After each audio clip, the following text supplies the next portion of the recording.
वो रात हम सबकी जिंदगी की काली रात थी और उसके बाद ही से सब कुछ बदल चुका है।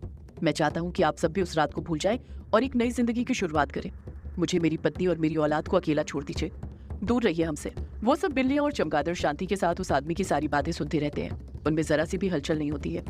वो आदमी अपने हाथ जोड़ते हुए नम लहजे के साथ कहता है, प्लीज चले जाइए यहाँ से और फिर दोबारा कभी मत आइएगा। मैं अपनी औलाद को इन सब चीजों से दूर रखना चाहता हूँ। इतना कहकर वो आदमी खामोश हो जाता है। उस आदमी की बात सुनकर सारी बिल्लियों और चमगादड़ों की आंखें नम हो जाती हैं।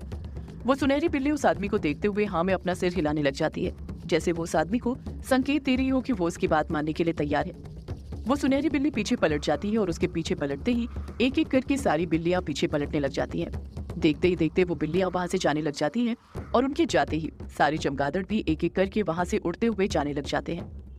सारी बिल्लियों और चमगादड़ के जाते ही वो आदमी भी वापस से हॉस्पिटल के अंदर घुस जाता है। कुछ देर बाद वो औरत जिसने कुछ देर पहले ही अपनी बच्ची को जन्म दिया था, वो बेड पर लेटी हुई थी और उसके बगल में ही उसका नवजात शिशु था जिसे वो बड़े प्यार से देखे जा रही थी। वो अपने बच्चे को देखकर बहुत खुश थी। खुश होती भी कैसे नहीं, आखिर वो उसकी औलाद थी। वो औलाद जिसको जन्म देने के लिए उसने अपार पीड़ा सही थी, पर अब उस बच्ची का चेहरा देखकर वो अपनी सारी पीड़ा भूल चुकी थी और उसे प्यार करने में लगी हुई थी। वो औरत उस बच्ची को प्यार से देख ही रही थी कि उस कैबिन के अंदर उसका पति आ जाता है, वही आदमी जो बिल्लियों से बात करने के लिए कुछ देर पहले बाहर गया था। वो आदमी धीरे से उस औरत के पास आता है और उसके माथे पर हाथ फेरते हुए बड़े प्यार से पूछता है, तुम ठीक हो ना डायंतिका? डायंतिका अपने पति को जवाब देते हुए उतने ही प्यार से कहती है, मैं ठीक हूँ निशाच। मुझे कुछ हो सकता है क्या आपके होते हुए? निशाच शांति के साथ वहाँ पर खड़ा रहता है, कुछ नहीं कहता है। डायंतिका अपनी बच्ची की तरफ देखते हुए कहती है, मैं भी ठीक हूँ निशाच और हमारी बच्ची भी बिल्कुल ठीक है। तुम एक लड़की के बाप बन गए हो। जब निशाच की नजर उसकी बच्ची पर पड़ती है तो उसका मन पुलकित हो जाता है। उसकी खुशी उसके मुस्कुराते हुए चेहरे को देखकर ही समझ में आ रही थी। निशाच उसी वक्त डायंतिका के बगल में से अपनी बच्ची को उठाता है और उसे अपनी गोद में ले लेता है। निशाच अपनी बच्ची को प्यार से पुचकारने लग जाता है, उसे लाड़ दुलार करने लग जाता है। निशाच अपनी बच्ची को देखते हुए बड़े प्यार से डायंतिका से कहता है, देखा डायंतिका, मैंने कहा था ना तुमसे कि हमें एक लड़की ही होगी। देखो, ऊपर वाले ने हमारे घर एक लक्ष्मी को भेजा है। डायंतिका पलटकर कहती है, निशाच तुम कभी कुछ गलत बोल सकते हो क्या? आज तक वही तो हुआ है जो तुमने कहा है। तुम तो अंतर्यामी हो। निशाच अपनी बच्ची की तरफ देखते हुए डायंतिका से कहता है, तुम्हें पता है डायंतिका, इसकी आंखें ना पूरी तुम पर गई है। डायंतिका पलटकर कहती है, नहीं निशाच, इसकी आंखें मुझ पर नहीं तुम पर गई हैं, अपने पिता पर। निशाच कहता है, नहीं डायंतिका, इसकी आंखें और आवाज दोनों तुम पर गई है। जब ये रो रही थी ना, तो मैं तो नीचे इसकी आवाज सुनकर ही समझ गया था कि हमारी संतान इस दुनिया में आ गई है। जैसे निशाच ये बात बोलता है, डायंतिका के चेहरे के एक्सप्रेशन बदलने लग जाते हैं। थोड़ी देर पहले जो उसके चेहरे पर खुशी आई थी वो गायब होने लग जाती है। डायंतिका निशाच से पूछती है, वो बिल्ली की आवाज है निशाच? इतना कहकर डायंतिका खुद चुप हो जाती है। वो अपनी बात ही पूरी नहीं करती है, पर निशाच समझ गया था कि डायंतिका इसके आगे क्या कहने वाली थी। उस बात के बारे में सोचकर ही निशाच के चेहरे के एक्सप्रेशन भी बदलने लग जाते हैं। डायंतिका हिचकिचाहट के साथ हिम्मत करते हुए फिर निशाच से बोल पड़ती है, क्या वो आए थे निशाच? निशाच खामोशी के साथ खड़ा रहता है। डायंतिका के सवाल का कुछ जवाब नहीं देता है। डायंतिका निशाच पर दबाव बनाते हुए फिर उससे पूछ पड़ती है, बोलो निशाच, क्या वो आए थे? निशाच हाँ में अपना सिर हिलाते हुए कहता है, हाँ डायंतिका, वो आए थे।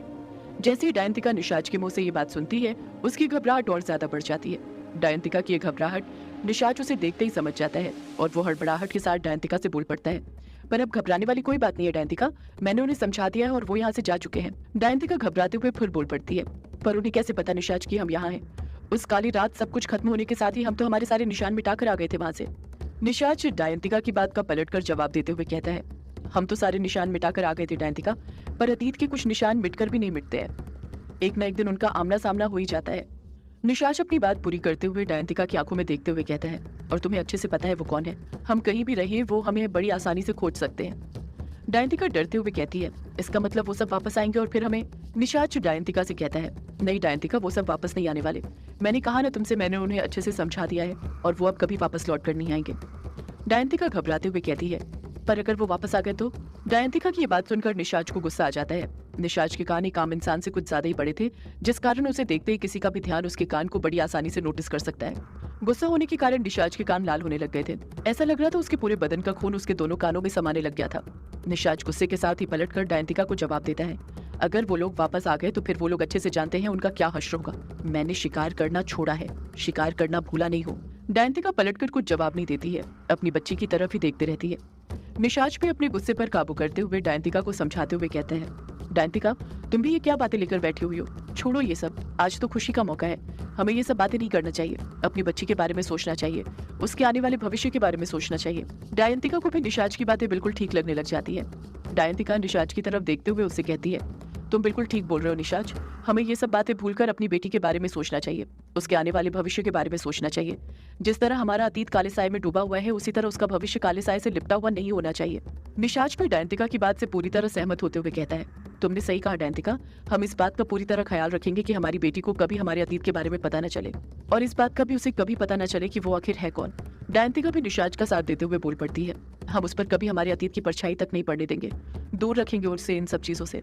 निशाज अपनी बेटी की तरफ देखते हुए कहता है, हम इसका नाम चित्रा रखेंगे, वो चित्रा जो अपनी कला से सब कुछ बदल कर रख देगी, हमारा अतीत भी और हमारा भविष्य भी। डायंतिका मुस्कुराते हुए कहती है, बहुत अच्छा नाम सोचा है निशाज तुमने, हमारी बेटी को आज से हम चित्रा कहकर पुकारेंगे, हमारी बेटी चित्रा। डायंतिका की बात कहते ही निशाज अपनी बच्ची को डायंतिका के पास लेकर जाता है और उसके गले मिल जाता है। डायंतिका भी निशाज के करीब आ जाती है। युग लॉकेट के अंदर ये सब देख ही रहा था कि तभी आंसू की बूंद में से फिर से हलचल होने लग जाती है, और देखते ही देखते उसे डायंतिका, निशाज और चित्रा तीनों का चेहरा धुंधला धुंधला नजर आने लग जाता है। आंसू की बूंद की हलचल तेज हो गई थी। युग को फिर से चित्रा का चेहरा नजर आने लग जाता है, वही चित्रा जो उससे बात कर रही थी। चित्रा युग से कहती है, युग बेटा, मेरी इस याद से तुम्हें ये तो पता चल ही गया होगा कि तुम्हारी माँ किन हालातों में पैदा हुई थी। तुम्हारी माँ जो मरी हुई पैदा हुई थी, बिल्लियों के रोने से एक बार फिर जी उठी थी। मेरे माता पिता ने भले ही सोच कर रखा हुआ था कि कभी भी मुझ पर उनके अतीत का साया तक नहीं पड़ने देंगे, सब कुछ मुझसे छुपा कर रखेंगे, पर कहते हैं ना, आप अपने अतीत को कितना भी छुपाने की कोशिश करो, एक ना एक दिन वो आपके सामने आ ही जाता है। आप अपना भविष्य तो बदल सकते हैं, पर आपका अतीत नहीं। युग बड़ी गौर से चित्रा की सारी बातें सुनता रहता है, लॉकेट के अंदर ही देखते रहता है। चित्रा फिर बोल पड़ती है, मेरी माँ मुझे बताती थी कि बचपन में जब पहली बार मेरा मुंडन किया गया था, उस वक्त पूरे 1 महीने तक मैं बीमार रही थी, तब तक जब तक मेरे नए बाल आने शुरू नहीं हो गए थे। मैं बीमार होती भी कैसे नहीं, आखिर मैं डायन जो थी, और डायन के बाल काटने से वो कमजोर होती है, और मेरा भी कमजोर पड़ना जायज था। उसके बाद माँ ने 7 साल तक मेरे बाल नहीं काटे, पर मेरे बाल मुझसे ज्यादा लंबे हो चुके थे, जिस पर मेरे माता पिता का ध्यान तो नहीं गया, पर आस पड़ोस में रहने वालों का चला गया था। उसी वजह से एक बार फिर मेरी माँ ने मेरे बाल काटे, पर बाल काटते ही अगले ही दिन मेरी तबीयत फिर खराब हुई। और उससे भी हैरान करने वाली बात ये थी कि जितने बाल मेरी माँ ने पिछली रात को काटे थे, उतने ही बाल अगली सुबह वापस आ गए थे। उसके बाद फिर कभी मेरी माँ ने बाल नहीं काटे, बस कहा कि उनका जोड़ा बनाकर रखा करूं, साथ में स्कार्फ से ढककर भी रखूं ताकि किसी की उन पर नजर ना पड़े। पर जब मैंने माँ से पूछा कि ऐसा क्यों, तो वो कह देती, क्योंकि तू लड़की है और लड़कियों को अपनी सबसे खूबसूरत चीज छुपा कर रखना चाहिए ताकि उन्हें किसी की नजर ना लगे, और तेरी सबसे खूबसूरत चीज है तेरे बाल, समझी। माँ ने तो उस वक्त मेरे सारे सवालों को टाल दिया, पर मैं समझ गई थी कि मैं बाकी सबसे अलग थी। माँ पापा कुछ तो मुझसे छुपा रहे थे। युग एकटक नजर से चित्रा को देखते हुए उसकी सारी बातें सुनते रहता है। चित्रा अपनी बात को आगे जारी रखते हुए कहती है, माँ पापा ने बहुत कोशिश की मुझे सब चीजों से दूर रखने की, पर मैं कहाँ दूर रहने वाली थी। जो मुझे पसंद था मैं वो करके ही रहती थी। बचपन से ही मुझे बिल्लियों से लगाव था। जब भी मैं किसी बिल्ली के पास जाती तो माँ उस बिल्ली को तुरंत मुझसे दूर हटा देती और मुझे डांटती भी, ये कहकर कि बिल्लियाँ अशुभ होती हैं, उनके पास जाना बुरी शक्तियों को निमंत्रण देना है, तो उनसे दूर ही रहे। पर मैं कहाँ माँ की बात मानने वाली थी। जब भी मुझे मौका मिलता मैं बिल्लियों के पास चली जाती। चित्रा एक लंबी आह भरते हुए कहती है, माँ पापा ने जो प्रण लिया था वो उस प्रण को पूरी तरह निभा रहे थे। उन्होंने अपने अतीत का मुझ पर साया तक नहीं पड़ने दिया था। एक आम परिवार की तरह हम सब आम जिंदगी जी रहे थे। माँ घर संभालती थी, पापा जॉब पर जाते थे और मैं स्कूल जाती थी। पढ़ने में मैं उतनी अच्छी भले ही नहीं थी, पर पेंटिंग करने में मेरा कोई जवाब नहीं था। बचपन से ही मुझे पेंटिंग करना बहुत पसंद था। सब कुछ ठीक चल रहा था, पर कहते हैं ना, आप अपने अंदर की शक्तियों को कितना भी छुपाने की कोशिश करो, एक ना एक दिन वो सामने आ ही जाती है। और मेरी शक्ति भी एक दिन मेरे सामने आई, एक ऐसे रूप में जिसके बारे में मैंने कभी सोचा तक नहीं था कि मैं इतनी ज्यादा खतरनाक हो सकती हूँ। हम सबको जिंदगी भर जो चीज हमेशा याद रहती है वो होता है हमारा पहला प्यार, और जो मुझे याद रहा जिंदगी भर वो था मेरा पहला शिकार। सदियों से है पुरानी ये है यक्षिणी की कहानी। यक्षिणी एक आग है, यक्षिणी तेरा ख्वाब है।